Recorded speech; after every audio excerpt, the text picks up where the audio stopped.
I've decided to continue this series on looking at the world through a magical lens. I think it'd be fun to look at specific parts of our lives and kind of analyze them on a deeper level than my overview in my first video. Today's video is going to be about the art of persuasion, influence magic. I decided on this topic because it's kind of a low-hanging fruit when you're analyzing fiction. So many decide to use words to manipulate the forces around them. And in our world, there's no better example of exactly that than communication. That's what the point of words is after all. And communicating at the human level is a very powerful act. Until communication got sufficiently advanced, humanity was like any other animal, trapped to solve the same problems every generation, never building on the advancements made before, and limiting teamwork to just grabbing stuff out of each other's hands and pointing. Communication magic is simpler than just persuasion, though. Simply informing someone of anything changes how their mind works, ever so slightly, and sometimes in big ways. What is information? Information is a pattern. These patterns are represented in a medium separately from the pattern they represent. And the pattern in your medium can be translated through some kind of code to be not immediately obviously representing something in the real world. For most complex animals, the brain is where information is organized and coordinating between input and output. When you look at organs in general, they're mostly for processing things. Your liver processes your food and toxins out of your blood. Your lungs process air into and out of the atmosphere. Your vascular system processes the blood's movement, and the brain processes information.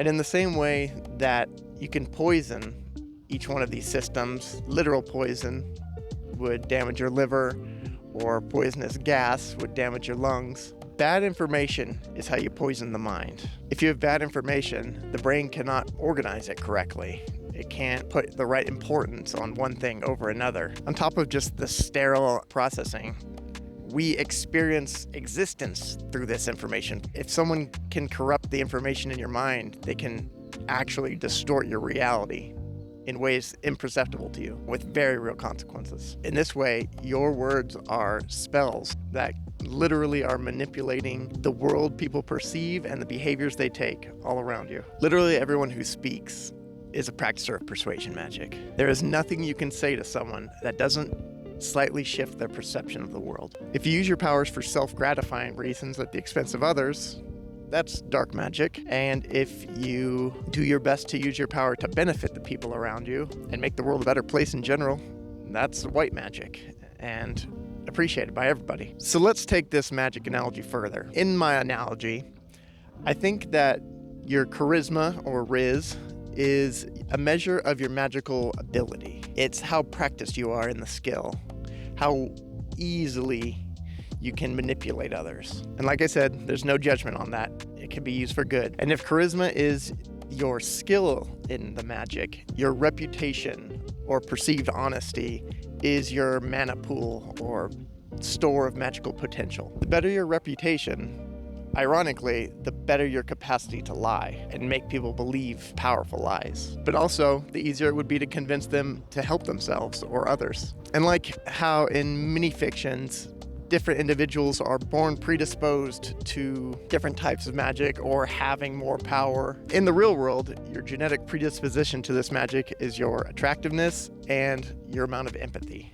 People trust attractive people more and are more willing to please them. This is pretty obvious if you live in the same world I do. And then empathy is kind of like a magical sense. It helps you feel out where someone is on a topic or issue, so that you're more able to meet them where they're at and move them in which direction you'd like to move them. But our real world is not very simple, and these inborn advantages are not destiny. You can very easily and quickly improve your skills in this magic through practice. And while there are many, many formal ways and classes to take and courses on debate and speech to formally learn these skills, I think the best way in the real world is to just notice who around you makes you feel good when you're around them and gives you the best conversations, and start paying attention to what they're doing that makes you feel that way. See how they skillfully maneuver out of what might become an awkward situation. And then when you're able to practice speaking to people, go in with the intention of trying to do better than you have before. Depending who you're talking to,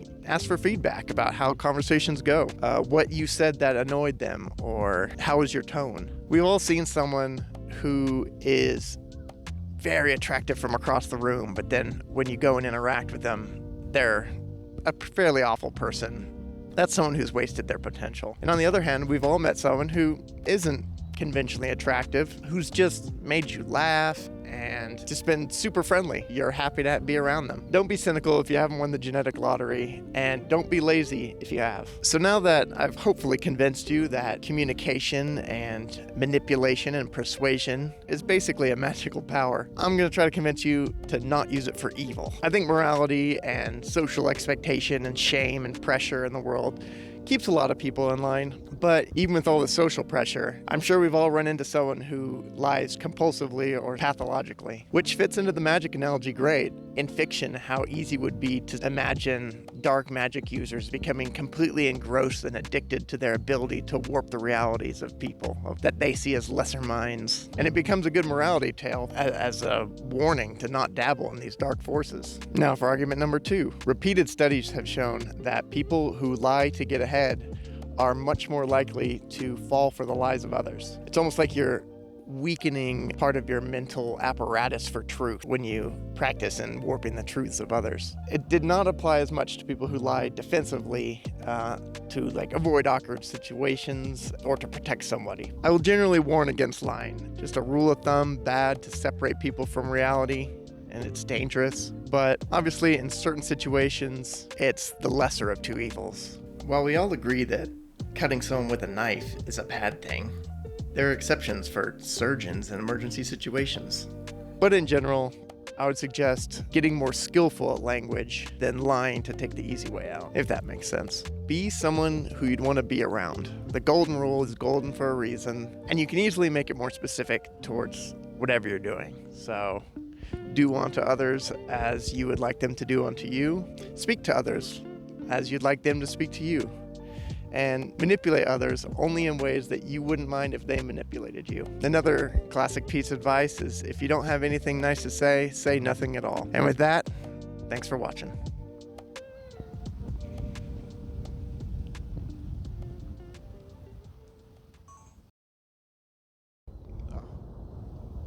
Give me a moment. Oh yeah, wait for the car to go by. Passing car. Wait for the car. Another car.